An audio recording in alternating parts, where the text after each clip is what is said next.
अस्सलाम वालेकुम जी। हम सब जानते हैं मियां मोहम्मद नवाज शरीफ इस वक्त में स्विट्जरलैंड के दौरे पर हैं या यूरोप के दौरे पे आप कह लें। तो जेनेवा में थे परसों और एक वाकया हुआ कि वो अपनी गाड़ी में सवार होने के लिए आ रहे थे। उस वक्त में पूरी फैमिली के साथ मौजूद थे। मरियम नवाज शरीफ भी थी।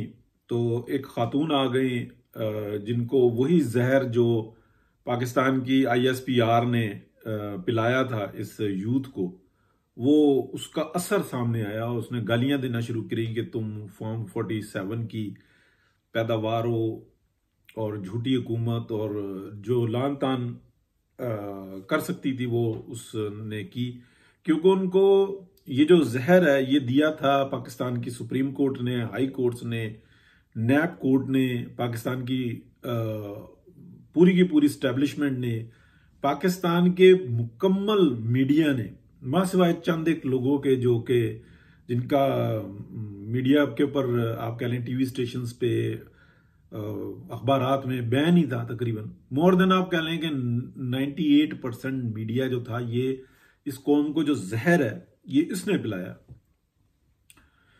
अदालतों ने साबित किया चोर लुटेरा, तो वो जहर जो है ना वो सर चढ़ के बोल रहा। बहरहाल जो बोई है वो काटेंगे। लेकिन अफसोस की बात यह है कि एक ये वाकया होता है और उसके ऊपर जो हमारी जो लीडरशिप है, जो PMLN की है, जिसने इस पाकिस्तान की खिदमत की है, पाकिस्तान के अंदर इतने बड़े बड़े प्रोजेक्ट, छोटे बड़े हर तरह के प्रोजेक्ट्स लेके आए हैं, और इसकी खिदमत करने में पाकिस्तान के अवाम ने भरपूर जो है वो इस्तिफादा हासिल किया। अब बात करने का मकसद जो है ना वो ये है कि कल मुझे जो ना तकलीफ हो रही थी कि यार ये वीडियो असली है या जो दूसरों ने यानी कि पटवारियों ने बना ली ये असली है, लेकिन जिसका क्रेडिट है उसको जाना चाहिए। सफीना खान का मैंने ट्वीट देखा तो उसने बड़ी दलेरी से और बहुत हक और सच की बात की कि पटवारियों की जो अकल है ना वो घास चरने गई हुई होती है। वो अच्छे काम को भी बुरी तरफ ले जाते हैं और बुरे काम का बेड़ा गर्क करके रख देते हैं। देखें, मैं कायद समझता हूँ मियां मोहम्मद नवाज शरीफ को। उन्होंने एक विजन दिया है, लेकिन वो बुजुर्ग हैं और उम्र के उस हिस्से में है कि जहां पे उनसे समझा जा सकता है, समझाया नहीं जा सकता। मरियम नवाज शरीफ वो उनके पीछे पीछे चल रही हैं, वो उनसे प्रोजेक्ट्स के बारे में बात करती हैं, वो उनसे रहनुमाई लेती हैं खिदमत के मामलात में। लेकिन मैंने हमेशा आपसे खुल के बात की है कि मियां शहबाज शरीफ के मुकाबले में मैंने हमेशा मरियम नवाज शरीफ को बहुत अच्छा पाया, क्योंकि वो हक और सच की बात डट कर करती हैं। वो बात करती हैं पावर टॉक्स टू पावर। अब मैं आपको सीधी सी मिसाल दूं कि जो मसला बन गया ना इस कौम का, पाकिस्तानी कौम का, यहां पर जो खिदमत करने वाली पार्टी है ना इस वक्त में जो मैदान में है वो मुस्लिम लीग नून है, जिसने पाकिस्तान के एटमी असासों को बचाने के लिए अपनी सियासत की कुर्बानी दे दी। और ये काम किया था मरियम नवाज शरीफ और मियां मोहम्मद नवाज शरीफ ने। इसके बहुत सारे एविडेंस भी मौजूद हैं। और अगर आप मेरे जो व्लॉग्स हैं तो उसके अंदर वो डेट्स वगैरह भी पता लग जाएंगी, कैसे मामलात हुए थे, क्या हुआ था। लेकिन आगे से तो सिर्फ और सिर्फ खेलना जानते हैं। वो कहते हैं बस हमारी इजारादारी कायम रहे, ये मुल्क है तो हमारी इजारादारी रहेगी, अदरवाइज उनसे ना कुछ नहीं। हालांकि ये सिस्टम चल नहीं सकता, वो उसको एक्सेप्ट नहीं कर रहे, लेकिन वक्त के साथ साथ एक्सेप्ट करना पड़ेगा। इसके ऊपर मैं नहीं जाता इसकी क्या वजूहत है, बहुत दफा मैंने इस चीज को डिस्कस भी किया। देखें, हर इंसान के अंदर ना अच्छाइयां भी होती हैं और बुराइयां भी होती हैं। ये जो रवैया है ना PMLN का, ये इसको ले डूबेगा, और जब ये इसको ले डूबेगा ना तो ये नुकसान मरियम नवाज शरीफ का या मियां मोहम्मद नवाज शरीफ का नहीं होगा, ये PMLN का नुकसान नहीं होगा, ये इस कौम का नुकसान होगा। और इसके जो जुर्मदार होंगे ना वो ये PMLN वाले होंगे, टोटल लीडरशिप होगी, मियां मोहम्मद नवाज शरीफ, मरियम नवाज शरीफ और दीगर लोग होंगे। शहबाज शरीफ साहब को मैं कभी भी जो है ना PMLN का कोई रुकन नहीं गिनता। उनका बहुत सुनहरी दौर गुजरा है, लेकिन इस वक्त में वो पीपल्स पार्टी के हाथों में खेल रहे। और पहले इम्तियाज के हाथ में खेल रहे थे, अभी पीपल्स पार्टी के जरदारी के हाथ में खेल रहे हैं, जरदारी साहब के हाथ में खेल रहे हैं, उंगलियों पे नाच रहे हैं उनके, और पीएमएलएन का बेड़ा गर्क करके रखा हुआ है। उनको उनके दिमाग में ये चीज बैठ चुकी हुई है कि उनकी लीडरशिप की जमानत एक कमजोर पीएमएलएन है। किसी को अच्छा लगे या बुरा लगे, मेरे हिसाब से बात ऐसी। अच्छा, मैं आपको एक जो हमने सिलेबस में हदीस पढ़ी और समझी, उनमें से एक हदीस, अधूरी हदीस बताता हूं, समझ जाएंगे आप कौन सी हदीस है। क्या गजवा होता है, गजवात जो पढ़ाए जाते थे हमें, उनमें से गजवा होता है, और कुफार काफी बड़ी तादाद में उनको कैदी बना लिया जाता है। और जब कैदी बना लिया जाता है तो नबी पाक से मशवरा किया जाता है। नबी पाक फरमाते हैं कि जिसको पढ़ना लिखना आता है वो अगर हमारे मुसलमानों को पढ़ाया लिखाएगा तो उनको आज़ाद कर दिया जाएगा। बाकी जो इंसान है उनको जो कैदियों का एक जो सलूक होता है वो होगा, लेकिन म्याना रवी के साथ, उनके साथ बिल्कुल रस्सियां खोल दो और बिल्कुल उनको वही खिलाओ जो खुद खाते, और ये सब कुछ। अब ये हदीस पढ़ाई गई, ये अधूरी हदीस है। मैं आपको मुकम्मल सुनाता हूं या उसका मफहूम बताता हूं, आप देख लें, उलमा से देख लें, और तारीख की तमाम किताबों में मिल जाएगी। मुकम्मल ये है कि जब ये फैसला नबी पाक ने सुना दिया, उसके बाद हजरत उमर रज़ी अल्लाह अन्हु आए, और जब हजरत उमर रज़ी अल्लाह अन्हु आए तो कहा कि ये क्या कर दिया, परेशान हुए और गुस्से में आए। कहा कि हमको तो चाहिए था हम इनको एक जगह इकट्ठा करते और इनके हाथों में तलवारें देते और कहते कि एक दूसरे को मारो, और जो आखिरी बच जाता उसको हम मार देते। तो वहां पर जो ना तारीख ये बताती है, हदीस ये बताती है कि वही नाजिल हुई। जैसे एक वही जो होती है ना, वही जो होती है कुरान पाक का हिस्सा होती है, एक वही एक खफीफा होती है, यानी कि जो नबी पाक पर आती है, जिसको हम हदीस कुदसी भी कहते हैं।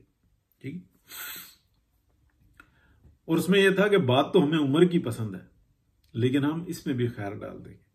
आप अंदाजा लगाए, अल्लाह पाक ने नबी पाक सल्लल्लाहु अलैहि वसल्लम की, सहाबा कराम की इज्जत रखी, किसमें खैर है। बात तो हमें जो बात अल्लाह को पसंद है, जो बात मेरे अल्लाह को पसंद है, उससे ये जब मियां नवाज शरीफ और इनका खानदान और ये पीएमएलएन रूह गर्दानी करती है, तो सारी जिंदगी, सारी लम्हा जो इंसान है, ये उन बदबख्तों के हाथों जो इंसान जलील होते हैं, जिनकी कोई औकात नहीं है। सिर्फ मियां मरियम नवाज शरीफ को यही करना था ना कि अपना मोबाइल निकालती और उस औरत की एक छोटी सी वीडियो बनाती 10-15 सेकंड की, उसके करीब जाके, कि प्लीज मैं रिक्वेस्ट करती हूं कि इस खातून का पता करें कि ये कौन है, ये जहर इसको किसने दी है, ताकि मैं जिस जगह पर मौजूद हूं वहां के स्टेट से मैं रुजू कर सकूं और पाकिस्तान में रुजू कर सकूं कि ये किसको इसने इजाजत दी है कि ये किसी को चोर और लान तान करे और ये बताए हमारा माल। हमारे माल के ऊपर तो बहुत सारी बातें हो सकती हैं कि एक सदका खैरात का अस्पताल शौकत खानम बनाने वाला 70 करोड़ रुपया खर्चा मियां नवाज शरीफ जेब से उसको सिर्फ 50 करोड़ दे रहे हैं, 20 करोड़ पूरी दुनिया दे रही है, और बतौर वजीर आला उसको प्लॉट भी दे रहे हैं। ये मतलब सदका खैरात खाने वाला, उस शख्स के लिए ये लोग पागल हुए हैं और सुनने के लिए नहीं तैयार। याद रखें, जानवर सिर्फ डंडे की जुबान जानता। तो ये बात करने का मकसद ये है कि ये जो लानत बरस रही है ना पीएमएलएन पे, जगह जगह पे जलील हो रहे हैं और कुत्तों से जलील हो रहे हैं, तो कोई कसूरवार नहीं है, ये पूरी की पूरी पीएमएलएन कसूरवार है। मियां मोहम्मद नवाज शरीफ कसूरवार हैं, जिनको बुजुर्ग हैं, जिनको बताया नहीं जा सकता। ये मरियम नवाज शरीफ है जो जलील करवा रही है, और उससे बड़े जो उनसे है ना, ये जो झूठी ऑडियोज लगा रहे हैं। मैंने कल जो एक जो 2 लड़कों की जो बनाई हुई है ना, मरियम नवाज शरीफ जिंदाबाद, और वो डबिंग की हुई है, वो मैंने पोस्ट की और ऊपर लिखा अल्लाह बेहतर जानता है। तो यही नहीं समझ में आ रही थी कि वीडियो कौन सी, ऑडियो कौन सी दुरुस्त, वीडियो तो है।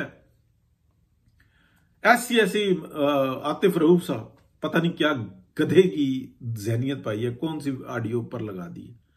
और यार तुम्हें जो गालियां पड़ी हैं, तुम्हें इतनी जरूरत नहीं है। मुझे कोई गाली दे ना, यहां पे कोई गाली दे, मैं जाके कार्बोनेरी में यानी कि पुलिस में जाके मैं रिपोर्ट करूंगा कि ये बंदा है, इसने मुझे गालियां दी हैं। नेक्स्ट टाइम मैं क्या करूं, इसका सिर फाड़ दूं या तुम एक्शन लोगे? देखो वो क्या करते हैं, क्योंकि मेरा ब्लड प्रेशर हाई हो रहा था, मेरी तबीयत खराब हो रही थी। स्टेट क्या करती है उसके साथ, सिर्फ गालियां देने पे वो कौन सा एक्शन लेती है? वो उसको बता देगी कि अगर तुमने कलाम किया इससे, बात की इससे, तो हमारा एक्शन क्या होगा, उसको तंबीह जरूर कर देगी। और वो हमेशा के लिए इस चक्कर में आ जाएगा कि वो किसी को ना ऊंची जबान में बात करते हुए 100 दफा सोचेगा और कर देगा, तो फिर उसके खिलाफ एक्शन क्या होता है। ये जितनी गालियां पड़ रही हैं ना, इनसे बचाओ। ये जो हमले करते हैं इनसे बचाओ। ये खुद मियां मोहम्मद नवाज शरीफ करवाते हैं। मैं खुले अल्फाज में कहता हूं, मेरे लीडर हैं। कौन से इस्लाम ने, कौन से माहौल ने, कौन सी स्टेट ने इस बात की इजाजत दी है कि किसी को खामखा चोर कहते रहो, कि बेटे से तनख्वाह नहीं ली, तुम्हारी हुकूमत उलट दी गई। और भी बातें हैं बहुत सारी जो मैं करना चाह रहा था, वो इंशाल्लाह नेक्स्ट टाइम में करेंगे। अफसोस हुआ, अफसोस। कुल कसूरवार पीएमएलएन है, कुल कसूरवार। और आगे जो होगा, मरियम नवाज शरीफ को चाहिए, इतनी बात कर दी है ना, कि एक रिक्वेस्ट करें कि ये ऑडियो है और ये वीडियो है जेनेवा में, स्विट्जरलैंड में, जहां अगर लंदन भी चले जाएं तो बाय ईमेल कर सकती हैं रिपोर्ट के मैं वजीर आला पंजाब हूं, किस खातून ने ये मेरे साथ बदतमीजी की है, मेरे खानदान के साथ बदतमीजी की है, हमारी दिलाजारी की है, प्लीज जरा इसकी तहकीक करें, या हम खुद से इसके बारे में कुछ कर सकते हैं, आप हमारी रहनुमाई करें, देखें फिर क्या होता है इनके साथ। उसकी ऑडियो और वीडियो ये कैसे जुमजाना सीसीटीवी कैमरे से सारी रिपोर्ट निकाल के उसको घर से घसीट के कैसे लेके आते हैं। ये स्विट्जरलैंड है, पाकिस्तान में भी ऐसा ही होता है। अफसोस, अफसोस, अफसोस। ये आपकी इज्जत नहीं है, आप लीडर हैं, ये सारी कौम की इज्जत है। अल्लाह हाफिज।